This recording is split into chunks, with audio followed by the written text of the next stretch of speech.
Tonight, the strong person of interest under arrest in the manhunt for the killer of UnitedHealthcare CEO. The individual identified as 26-year-old Luigi Mangione, arrested on gun charges after he was spotted at a McDonald's in Pennsylvania. Police say he was found with a ghost gun, possibly made with a 3D printer and suppressor like those used to kill CEO Brian Thompson in New York. Also found fake IDs and a handwritten manifesto. The clues about a possible motive. Also tonight, the not guilty verdict in the subway chokehold trial after the most serious charge was thrown out. The celebration as Syria's dictator flees to Russia. The images inside his abandoned palace. And who are the rebels who have seized control? On the heels of our exclusive with President-elect Trump, his controversial pick for FBI chief, Kash Patel, making his case on Capitol Hill. Jay-Z accused in a lawsuit of raping a 13-year-old girl along with Sean Diddy Combs. How he's firing back. New hope for Austin Tice, the U.S. journalist long missing in Syria. Now the regime has fallen. My conversation with his family. Does this feel different somehow? It does feel different. It definitely feels different. Yeah, very much feels different. Will Tice finally go free? This is NBC Nightly News with Lester Holt. Good evening and welcome. It appears tonight the manhunt may have come to an end for the person of interest sought for the ambush murder of UnitedHealthcare CEO Brian Thompson in New York City. A man who police say matches those widely disseminated police photos was tracked down in Altoona, Pennsylvania, where local police brought him in for questioning earlier today after he was spotted in a McDonald's. New York's Mayor Eric Adams calling that man, 26-year-old Luigi Mangione, a strong person of interest in Thompson's killing. Police say among his belongings at the time of his apprehension, a gun similar to the murder weapon and a 3.5-page document expressing ill will toward corporate America, potentially pointing to a motive. Mangione has eluded police for almost a week despite a digital and evidence trail detailing his movements across New York City. Tonight, he is under arrest in Altoona and facing weapons charges as New York authorities continue to investigate him. Stephanie Goss joins us with late developments.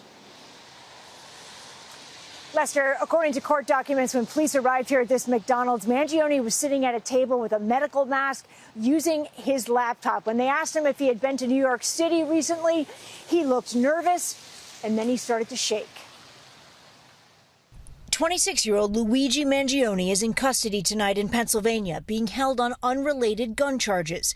The NYPD believe the manhunt may be over. We have a strong person of interest in the shooting that shook our city last week. 5 days after UnitedHealthcare CEO Brian Thompson was stalked and gunned down on the streets of Midtown Manhattan, the masked shooter fleeing on an e-bike into Central Park and eluding police long enough to get out of the city. The suspect was in a McDonald's and was recognized by an employee who then called local police. 280 miles west of New York City, eating breakfast. Local police detained Mangione after he showed them this fake ID from New Jersey with the name Mark Rosario, the same one he used to check into a Manhattan hostel, according to two senior law enforcement officials. The NYPD says it was one of multiple fake IDs in his possession, along with a U.S. passport, a similar mask and clothing worn by the gunman, and this weapon with a suppressor like the one used in the shooting.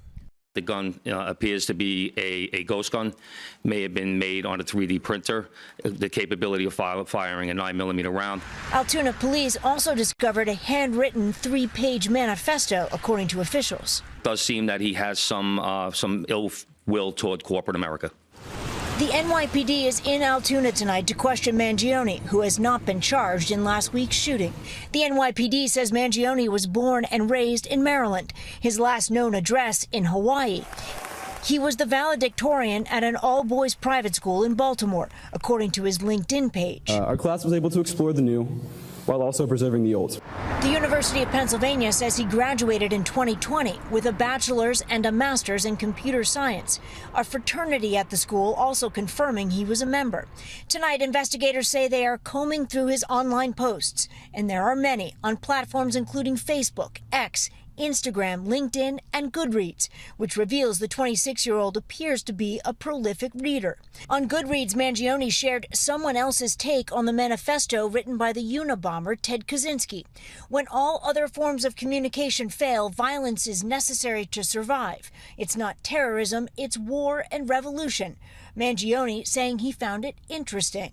Authorities have not identified a motive for Thompson's murder, but law enforcement sources say the bullets left at the scene were engraved with 3 words: depose, delay, deny, an apparent reference to language used when health insurance companies deny claims.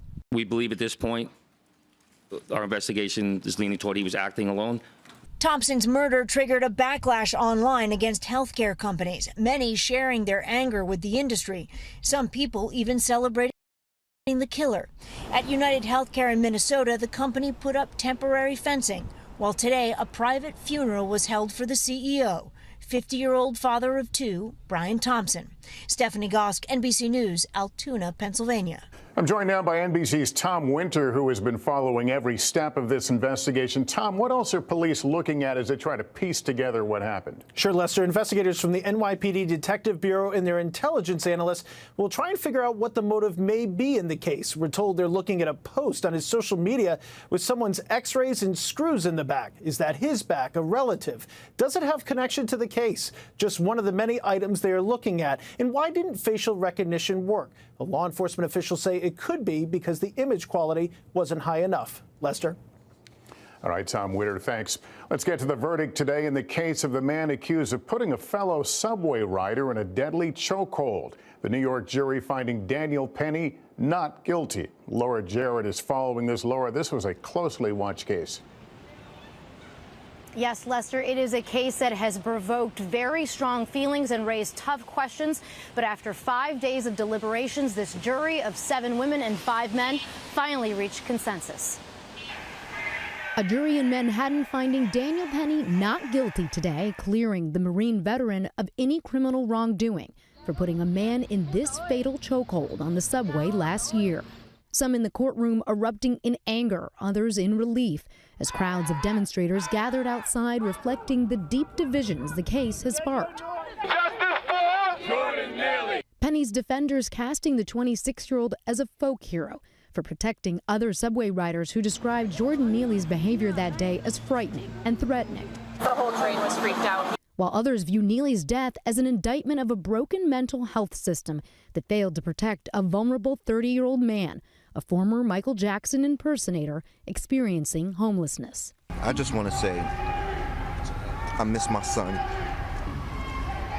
It hurts. This video of Penny putting Neely in a chokehold for 6 minutes going viral.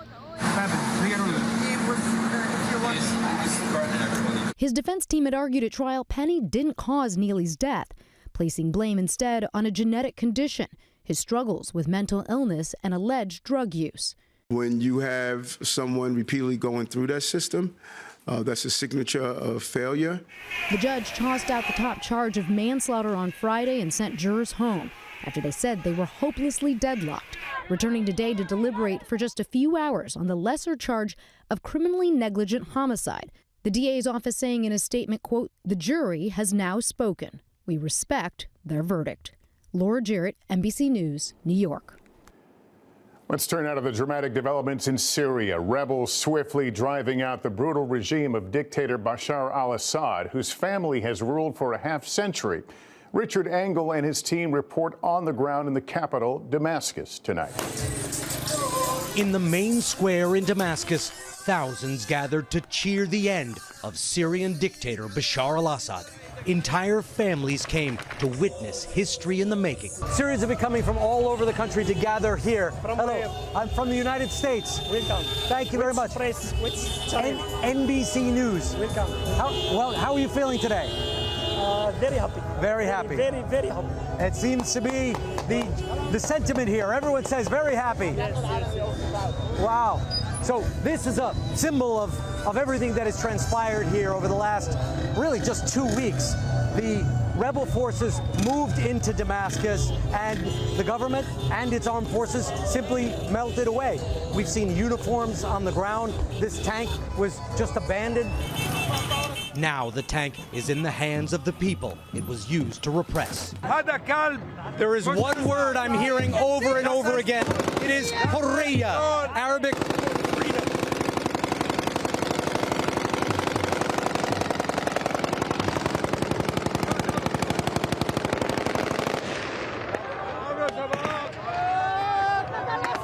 And a lot of celebratory gunfire. The rebels were given a hero's welcome. Many are from an Islamist group called HTS, considered a terrorist organization by the U.S. and the United Nations. Their victory was swift after Assad's longtime backers, Russia, Iran, and Hezbollah, did not or could not intervene. Everything will be excellent in our foreign and domestic relations. We don't want to be hostile to anyone, said one fighter. The leader of HTS was once an al-Qaeda commander, although he split from the group years ago. Today, he promised tolerance for all religions and said there would be no restrictions on women's rights. Syrians are overwhelmed by all the sudden changes, and they're getting their first glimpses of Assad's life of luxury. A video claims to show his vast collection of sports cars and SUVs, repossessed by revolution. The rebels have also been freeing political prisoners from a notorious prison, once dubbed the human slaughterhouse. Assad escaped from Moscow, where he and his family were given asylum for humanitarian reasons. With him gone, there is nervousness, but also hope. Refugees are rushing back to write the next chapter of Syria's history. To show they're serious about uniting this country, tonight the rebels' leader announced a general amnesty for former government employees and soldiers. Lester? Okay, Richard Engel, thank you. Now to Capitol Hill and President-elect Trump's controversial pick to lead the FBI, Kash Patel, meeting with Republicans today. It comes after we asked Mr. Trump about Patel and our NBC News exclusive interview. We get more from Kristen Welker. Tonight, President-elect Trump's pick for FBI Director Kash Patel on Capitol Hill, getting praise from a key Republican. I'm certainly inclined to support him. We talked about the importance of restoring the reputation of the FBI as a nonpartisan law enforcement investigative agency. Patel is a former federal prosecutor and national security official, but critics have slammed his call to go after those he said unfairly targeted Mr. Trump. NBC's Ryan Nobles asking him today. Have you told President Trump that the FBI will remain independent? In his book, Patel writing about 60 people he says are part of the, quote, deep state. We pressed President-elect Trump in our exclusive interview. Do you want Kash Patel to launch investigations into people on that list? No, I mean, he's going to do what he thinks is right. Do you think that's right? Do you think that's right, sir? If they think that somebody was dishonest or crooked or a corrupt politician, I think he probably has an obligation to do it. But are you going to direct him to do it? No, not at all. Not at all. Meanwhile, Mr. Trump's pick for Director of National Intelligence, former Democratic Congresswoman and combat veteran Tulsi Gabbard, has faced criticism for her past meeting with Syria's then dictator. The president-elect recently posted the U.S. should not get involved in Syria. I stand in full support and wholeheartedly agree with the statements that President Trump has made over these last few days with regards to the developments in Syria. President-elect Trump told me he has confidence in Gabbard and that she's a very respected person. She's just one of several Trump picks meeting with Republican senators this week. Lester. All right, Kristen, thank you. In 60 seconds, the new lawsuit accusing Jay-Z and Sean Combs of raping a 13-year-old girl. Accusations they both deny. The new allegations and reactions after this. We are back now with the headline. First reported by NBC News, music superstar Jay-Z now accused in a lawsuit of raping a 13-year-old girl along with Sean Diddy Combs. Chloe Melas with the allegation and how the billionaire hip-hop icon is firing back. Tonight, explosive allegations against legendary rapper and mogul Jay-Z, whose real name is Sean Carter. A new civil lawsuit is accusing him of raping a 13-year-old girl with Sean Diddy Combs, which they both deny.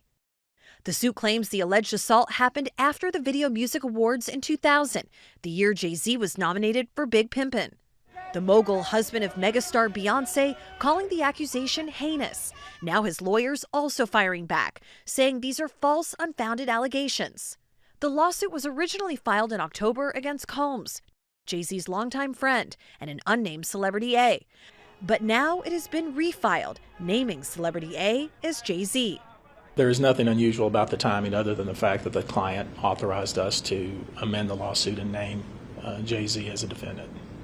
The anonymous woman, who was 13 at the time, described in the lawsuit as being drugged and raped at an MTV VMAs afterparty she says Combs hosted. According to the suit, she recalls accepting a drink that made her feel woozy and lightheaded before she says she was raped by Jay-Z and then Combs in a bedroom as an unnamed female celebrity watched. Now Jay-Z accusing the woman's attorney of trying to blackmail him in a demand letter, suggesting the attorney had tried to seek a settlement first. These kinds of demand letters are sent on a daily basis across the United States, and attempting to attack me to take the focus off of the alleged perpetrator won't work, and it won't intimidate us. Sean Combs remains behind bars awaiting trial on various federal charges, including sex trafficking, which he has pleaded not guilty. Busby has filed a string of civil suits against Combs, which Combs' attorneys have dismissed as shameless publicity stunts. And Chloe, we don't know the identity of the accuser, which was the crux of a filing today.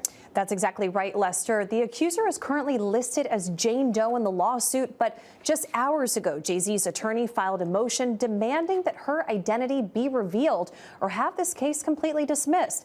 Now, ultimately, this will be the judge's decision, but it's also possible that the accuser, who is now an adult, could come forward and reveal her identity on her own, Lester. All right, Chloe Malas, thank you. Up next for us as we continue, their son has been missing in Syria for 12 years. Why the parents of Austin Tice say they feel this moment feels different. Back now to a Texas family's renewed hopes of bringing their son home. Austin Tice has been held in Syria for 12 years. His parents have never given up hope and told me today there is recent evidence that Austin is alive. We have not received a proof of life. We have absolutely verifiable intel that he is. Mark and Deborah Tice say their confidence is boosted by unspecified information they've received from the region. We did hear that he's doing well whenever we had this information, that he is safe, he is well. President Biden agrees that Tice is alive and over the weekend said he thinks the U.S. can get him back. The family's request to the president? We would ask the same thing of them as we are of the new authorities in Damascus, and that is please do everything you can to keep Austin safe until he's in our arms, until he's home with us. Austin Tice went missing on a reporting assignment in Syria in August 2012. The last sighting, this brief video surfacing about a month later. Alive, but appearing to be held captive by unknown parties. Mark, we've spoken before, and there have been some ups and some downs, as you can certainly testify to. Does this feel different somehow? It does feel different. It definitely feels different. Yeah, very much feels different. In chaos, there's opportunity. This is an opportunity, and it feels stronger than any that we've seen or felt in a long time. What do you think stands in the way of his freedom? I can't imagine that anything stands in the way of his freedom. You know, it'll just be a matter of who finds him and how they choose to release him. But I do believe that he will be found. Part of my conversation with Mark and Deborah Tice earlier today. And that is Nightly News. Thank you for watching. I'm Lester Holt. Please take care of yourself and each other. Good night. Thanks for watching. Stay updated about breaking news and top stories on the NBC News app or follow us on social media.